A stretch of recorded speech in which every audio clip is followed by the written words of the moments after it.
विवेकानंद विद्यापीठ के द्वारा युवा सम्मेलन का आह्वान किया गया और इसमें राजकोट से निखिलेश्वरम महाराज जी और भी साधु संत यहाँ उपस्थित हुए थे। जो विवेकानंद जी का संदेश है युवाओं के लिए, उसमें उस संदेश को आज युवाओं को देने की ज़रूरत है। अच्छे स्वास्थ्य का मालिक बने, अच्छे चरित्र का निर्माण करें और देश को ही देवता मानते हुए उनकी सेवा के लिए सबको प्रेरित होना चाहिए। सबका लक्ष्य भारत माता की सेवा होना चाहिए। ये संदेश इस सभा के माध्यम से दिया गया है।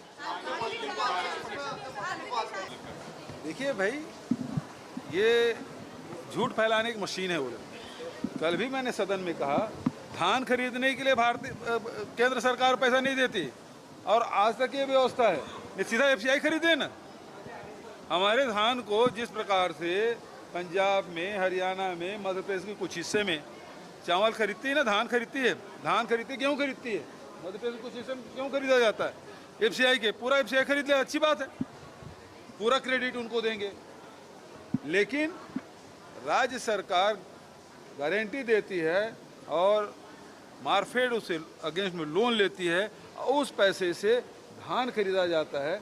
भारत सरकार जब हम चावल मिलिंग करते, धान को मिलिंग करने के बाद चावल जमा करते हैं, वो पैसा हमको देती है, चावल का पैसा देती है। और उसी में हमारा झगड़ा किस बात का है? कि हमारा झगड़ा इस बात का है कि हम जितने धान उत्पादन कर रहे हैं उतना हमको हमारा चावल नहीं लेते, कभी वो अरवा लेंगे, कभी उसना लेंगे। तो ये ज़रूर है कि मिलिंग चार्ज है, ट्रांसपोर्टेशन है, वो देते हैं, लेकिन धान खरीदने के लिए भारत पैसा एक पैसा नहीं देती। जनता जानती है। ये लोग, यदि भारत सरकार खरीद रही थी तो रमन सिंह 10 क्विंटल क्यों धान खरीदने शुरू किए, फिर 15 क्विंटल क्यों किए? रमन सिंह ने किया था ना, उसी की सरकार थी। 2014 के बाद तो केंद्र में भारतीय जनता पार्टी सरकार थी, रमन सिंह मुख्यमंत्री थे, मोदी जी प्रधानमंत्री।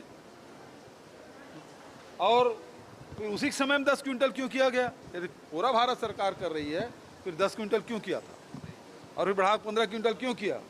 तो कितना झूठ बोल ले, छत्तीसगढ़ के जो हमारे अन्नदाता हैं वो जानते हैं कि धान उनका कौन खरीद रहा है, कौन राजीव गांधी किसान न्याय योजना के तहत लाभान्वित कर रहा है। ये बात जनता जानती है, किसान जानते हैं। ये कितना भी वर्ग लाने की कोशिश करे, सफल नहीं होगी। नेताओं में बात होगी और हिमाचल प्रदेश के क्योंकि चीफ ऑब्जर्वर बनाया गया है तो वहाँ भी उसकी भी मीटिंग होगी। बारिश को लेकर देखिए, एक चीज़ है, धर्म विवेकानंद आश्रम में सर्वधर्म समभाव की बात कही जाती है। विवेकानंद आश्रमों में वो ईद भी मनाई जाती है, आपके बड़े दिन भी मनाया जाता है, बुद्ध पूर्णिमा का भी आयोजन होता है। तो सभी धर्मों का सम्मान करने की परंपरा जो रामकृष्ण परमहंस ने शुरुआत की, वो लगातार विवेकानंद आश्रम के माध्यम से हो रहा है। तो सर्वधर्म समभाव की बात कहाँ से आई?